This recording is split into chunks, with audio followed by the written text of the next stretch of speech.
Yo, what's going on, you guys? It's your boy Shermaine, aka Termagin, coming at you with some more Halo 4 gameplay today.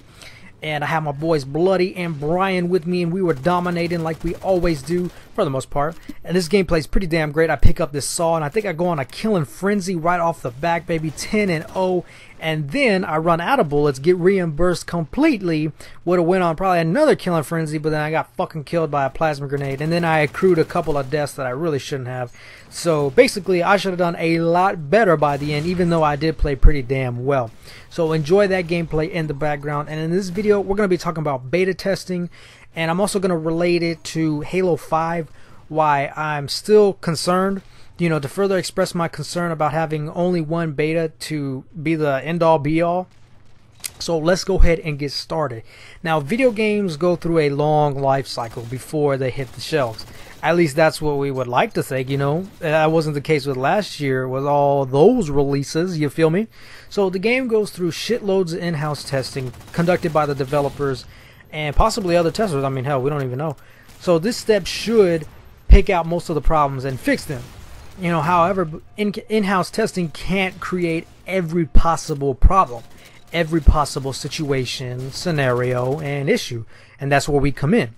You know, when you get gamers of all kinds of backgrounds to tear the game to shreds, it's a great thing because we can create and discover those issues that could possibly have not shown up during the in-house testing.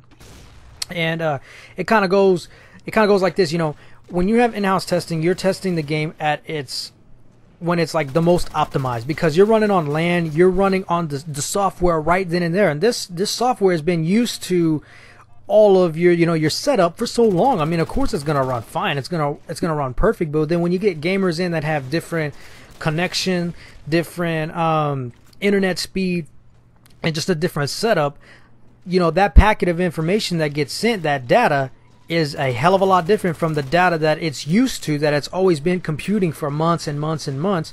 Now it has to really work. That's when a game really has to work to optimize, you know, whatever it's got to do, however the terminology goes. So when you get all different kinds of players to play the game, that's when you're really testing it out. You kind of understand what I'm saying right there?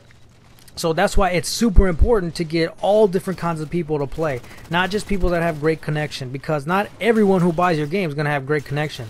So you need to create every possible scenario that you can think of, you know, every possible permutation of data that you can think of to iron that shit out. So continuing, in-house testing could lead to subjective analysis as well. The creators of the game, you know, let me rephrase that. You know, when devs create a game, you know, it's a 2-3 year commitment. You know, that's their baby, son. So of course they're gonna think it's great. I mean, when you create a dish and you eat it and you're like, man, this shit's awesome, and you have someone else eat it and then they fucking die. I mean, not they don't die.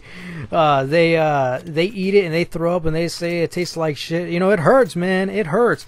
You know, these guys put in a lot of time, energy, money, effort to create these games, and this is where I fucking die, man.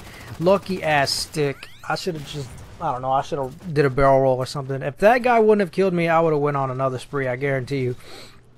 So, like I was saying, you know, it's their baby, and you need to give fresh eyes and fresh minds to look at the game that could point out all the flaws that the devs were oblivious to. You know, the creator perceives it as perfect because they made it, when in reality it could be shit. So subjective analysis could happen subconsciously while you're not even thinking about it, and that's why it's important for fresh eyes to get in there for objective analysis. You know, the gamer creates every possible situation and scenario that the devs cannot, and we discover those problems while providing feedback, thus eliminating the problem. That's basically how it goes. You know, and it goes back to that Halo video that I made about having only one beta. And in our time with the beta, let's say that we did discover all the problems with Slayer, Breakout, Strongholds, and I think there might have been another game mode, I'm not sure. So let's say we found them all out, okay? You know, we thoroughly tested all the weapons that were presented, the abilities, the maps. So let's assume that all of that is 100%. So now it's like, well, what about all the other game modes, all the other weapons, all the other maps that we haven't even touched? You understand what I'm saying? And that guy juked the shit out of me, I'm not gonna lie. So we need to get that, we need to get hands-on experience with the other modes, maps, and weapons to again create every possible scenario and situation so we can find the shit that the devs can't. But that's going to be impossible if we never get another beta. We're not going to be able to find all that. That's the reason why I'm still worried about Halo 5. If Halo 5, imagine if Halo 5 ships, it ships and it's filled with bugs, errors, and glitches. You know what's going to happen? We all suffer. The fan base will suffer. Some of the fans will jump ship. Some of those hardcore Halo fans that, you know, still stick around because it's their franchise, they might boycott the fucking games. You never know.